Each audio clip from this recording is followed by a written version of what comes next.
Hello and welcome to another episode of the Business English Podcast. I'm your host Rob and I'm here to help non-native English professionals take their business English to the next level. We know how crucial English is in the global business landscape and we are here to guide you one step at a time. Today we're delving into a topic that everyone needs to master regardless of your industry or role. It's a skill that, when done right, can help you navigate your professional interactions with respect, courtesy, and clarity. We're talking, of course, about requesting permission correctly. Asking for permission in English might seem straightforward, but it is actually a nuanced area that can reflect your cultural understanding, your ability to communicate effectively, and your respect for others' boundaries. It's not just about what you say, but also how you say it. We're going to break it down for you today and provide practical tips and examples to enhance your business communication skills. Why is this important though? Well, when we're working in a professional environment, especially when it's multicultural, requesting permission correctly can prevent misunderstandings and foster a respectful work culture. It can make the difference between causing offence or establishing a smooth professional relationship. So, whether you're asking to leave early, requesting to use resources, or seeking approval for a project proposal, by the end of this episode, you'll have a clearer understanding of how exactly to frame your requests in a way that's both polite and effective. So, let's dive in and start exploring the ins and outs of requesting permission in business English. But first, play the tape. Ladies and gentlemen, welcome to the Business English Podcast, helping professionals communicate more effectively, more confidently, and with impact. With your host, Rob, from Energetic English. Let's get down to business.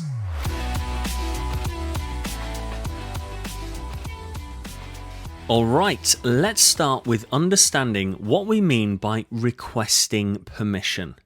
Well, at its most basic level, requesting permission is about asking someone to allow you to do something.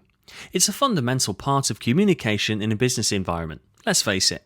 From a simple, may I come in, when you're entering someone's office, to, could I take this Friday off, when you're speaking to your supervisor. We are constantly in situations where we need to seek permission.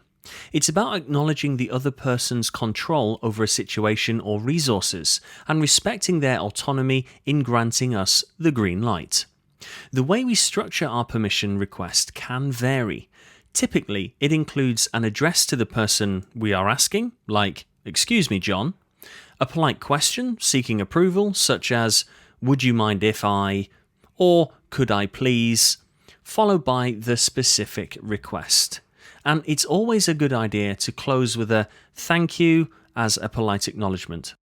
Well, you might be sat there listening to this thinking, well, it sounds simple enough, right? But when English isn't your first language and when you're communicating with someone from a different culture, things can get a little bit trickier. The context, the level of formality, your relationship with the person, all of these factors can influence the way we ask for permission. And that's what we're going to explore in this episode. How to navigate the subtleties of requesting permission in English in various business contexts. So, whether you're emailing your boss about a vacation request or asking a colleague if you can use their stapler, we've got you covered. So, next up, we're going to dive into the difference between formal and informal requests and when you might use each of them. So, stay tuned.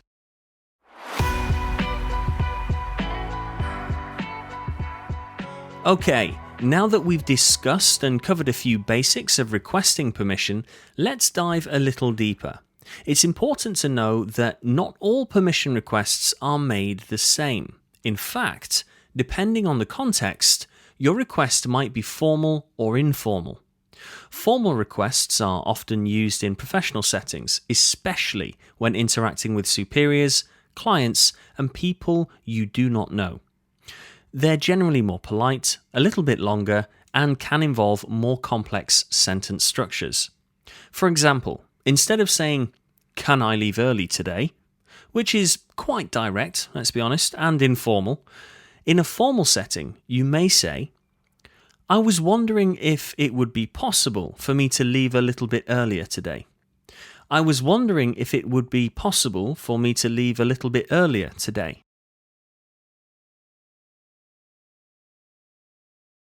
Notice how the second sentence is softer, a bit indirect, and overall more polite. Informal requests, on the other hand, are more common with peers, subordinates, or in less formal working environments. They're usually more direct, shorter, and use simpler language. So, with the same example, if you're asking a colleague to switch shifts with you, you might say something like, "Hey, can we swap shifts next Tuesday?" "Hey, can we swap shifts next Tuesday?" This one is more casual and to the point. Keep in mind, neither formal nor informal requests are inherently better or worse. They're just different tools you can use depending on the situation. It's about assessing the relationship with the person you're asking, the cultural context, and the nature of the request itself. The key here is flexibility and adaptability. The more you can adjust your language to suit different situations, the better communicator you'll be in the world of business. Great. Now that we've understood the difference between formal and informal permission requests, it's time to look at some language and vocabulary you can use when making these requests. Now that we've differentiated between formal and informal requests, let's learn about the language and vocabulary used in these scenarios. This is where we get down to the nitty-gritty of phrasing and sentence construction. A lot of English learners get stuck with "can I" or "could I" when asking for permission. While these phrases are commonly used and generally acceptable, there's a wealth of other expressions that you can use to make your language more varied and nuanced. Let's start with 3 formal phrases. 1. I was wondering if.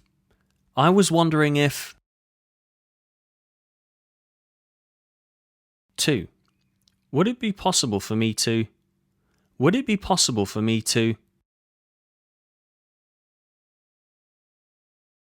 3.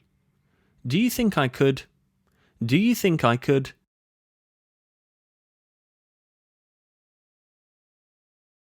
These phrases are less direct and therefore considered more polite in formal contexts. For example, I was wondering if I could use your conference room this afternoon. Now, let's look at 3 informal requests. 1. Is it okay if? 2. Can I? 3. Mind if I? These are much more straightforward and casual. So, with a close colleague, you might ask, "Mind if I borrow your stapler?"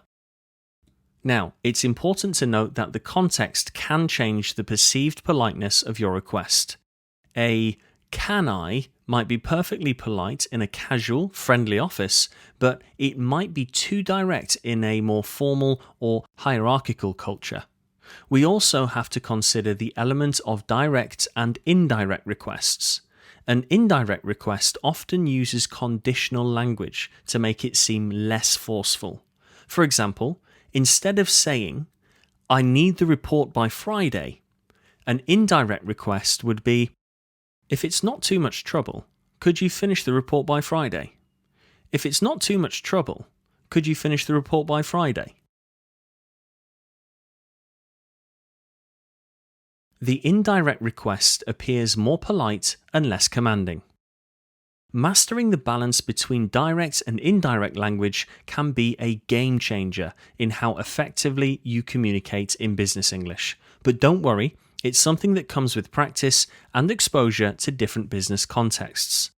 So, keep these phrases in your English toolkit, but remember, the choice between formal and informal, direct and indirect, depends on the situation and the person you're talking to. Up next, we'll discuss the role of intonation and politeness when making requests.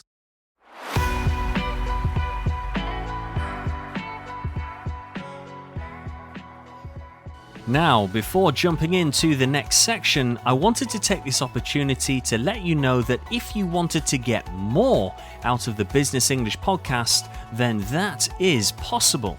For example, full transcripts complete with timestamps so you never miss an expression, phrase-focused one-pagers to quickly refresh your memory before that next last-minute meeting, pronunciation support to assist with the trickier elements of business English, live read-along transcripts, quizzes, and much more. If this sounds like it could be useful, then the Business English Podcast Premium subscription could be for you. Check out the details at the link in the show notes. Right, on with the show.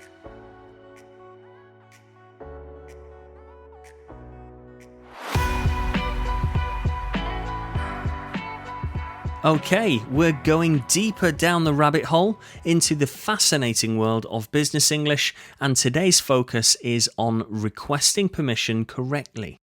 We've already discussed the basics, differentiated between formal and informal requests, and explored the language and vocabulary you can use. Now let's turn our attention to a subtle yet crucial aspect: intonation and politeness.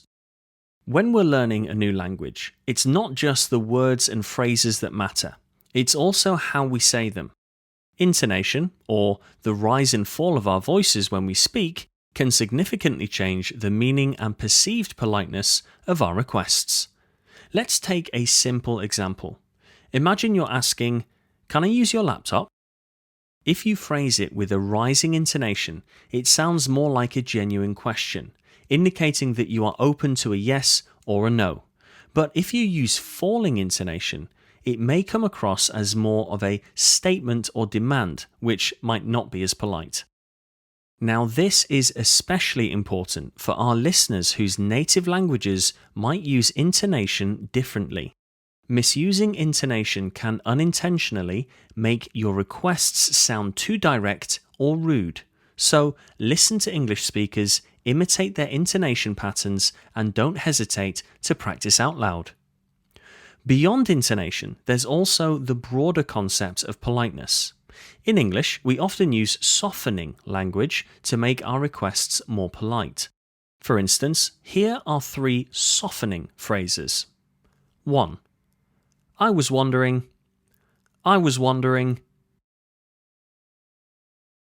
2. Would it be possible?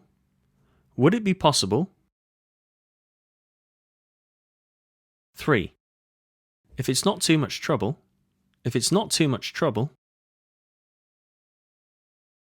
These softening phrases can make your requests come across as more respectful. We also tend to use please, thank you, and sorry quite a bit when making requests. Some cultures might find this excessive, but in English-speaking business environments, it's considered part of being polite and respectful. So, the next time you're making a request, consider not just your words, but also your intonation and politeness markers, if you will. It's these small details that can make a big difference in how effectively you communicate. In the next section, we'll talk about the cultural considerations when requesting permission. So, in the last section, we explored how intonation and politeness markers can impact your requests. Now, let's broaden our lens and talk about the cultural considerations when requesting permission. As the world of business becomes increasingly global, we often find ourselves interacting with colleagues, clients, and partners from diverse cultural backgrounds. What's considered polite or acceptable in one culture might be seen as rude or odd in another. This cultural variance holds true when we're making requests as well. For instance, in many Western cultures, directness is valued, and requests are often straightforward and to the point. On the other hand, in many Eastern or high-context cultures, requests can be more indirect, with an emphasis on maintaining harmony and face-saving. Let's take, for example, if you're requesting permission to leave early from a meeting. In a direct communication culture, you might say, "I need to leave at 5 p.m. Is that okay?" However, in an indirect communication culture, the same request might be phrased as, "I might have another commitment at 5 p.m. Would it cause too much trouble if I had to leave a bit earlier?" Another cultural aspect is hierarchy. In some cultures, the social or professional status of the person you're speaking to can significantly impact the language you use with your requests. In more hierarchical cultures, requests to superiors tend to be more formal and deferential. But don't let this overwhelm you. The key is to observe and learn. Pay attention to how your colleagues and partners communicate, and don't be afraid to ask questions if you're unsure. Most people appreciate the effort you're making to adapt to their communication style. Above all, remember that effective communication is about clarity and respect. As long as your requests are clear and you show respect for the other person's position and autonomy, you're on the right track.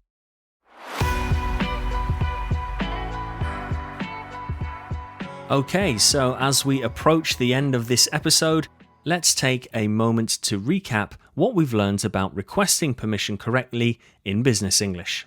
This has been a topic packed with practical insights, and I hope you'll be walking away with some valuable tools for your business English toolkit.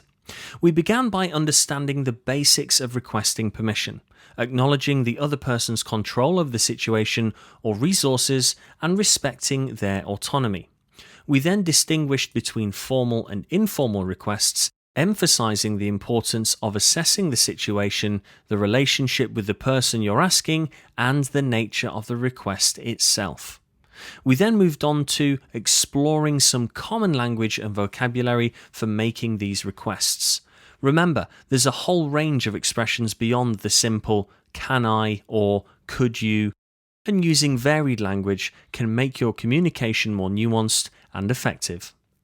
We also highlighted the importance of intonation and politeness markers in your requests. A small change in the rise and fall of your voice can significantly alter the meaning of your requests, and softening language like "I was wondering" or "would it be possible" can add a touch of respect to your words. Finally, we delved into the cultural considerations when requesting permission. In today's global business environment, it's crucial to understand that communication styles can vary across cultures, and adapting to these differences can lead to more effective and harmonious interactions. And with that, I hope you found this episode helpful and practical. Remember, improving your business English is a journey, and every step you take, every phrase you learn, and every conversation you have brings you closer to being a confident and effective communicator.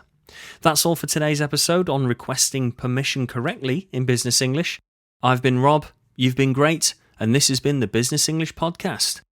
Until next time, keep it strictly business. You have been listening to the Business English Podcast. Remember to subscribe, leave a review, and we'll see you next time.